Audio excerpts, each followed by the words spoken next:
why are we doing this specifically now? Well, to be quite frank, because we were very encouraged by the government announcement that they are going to take on 5 more years to deal with poverty.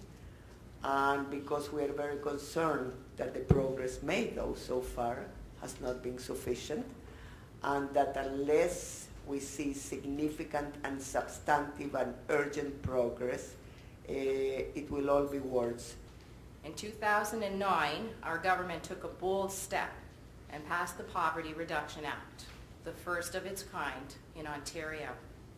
The Act mandates reviews of this strategy every 5 years, and I think this is a great way of being able to reflect on what we've been able to accomplish over the last 5 years.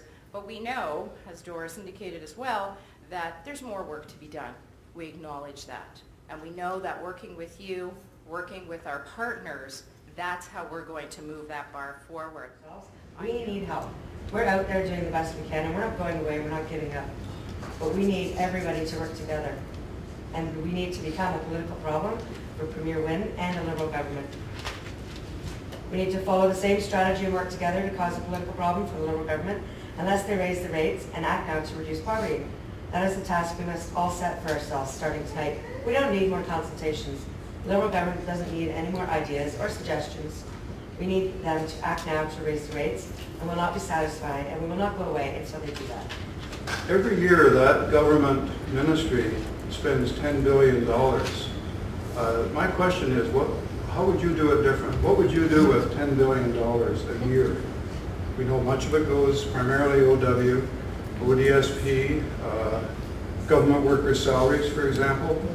How can we better jig that around community living, of course, across our great province? Nobody can justify a practice or a law that makes people work full-time hours and live in poverty. When our labor law can't protect the working people, particularly the workers at the bottom, people will rightfully have no confidence in the law, will rightfully have no respect for the law. So it's time now to act. Thank you. Why has the government not raised the minimum wage? My goodness. Why do we demand that people who work full-time live in poverty? We demand that of them. That is unconscionable, it's unethical, it's wrong. Why do we force people who live with disabilities to live below the poverty line? How gross and unethical is that? That people with a disability have to live below the poverty line. There are no words for this, my friends. You know, I'm glad that you're doing what you're doing, but I'm also sad for you that you have to do it. All I'm going to say is don't settle.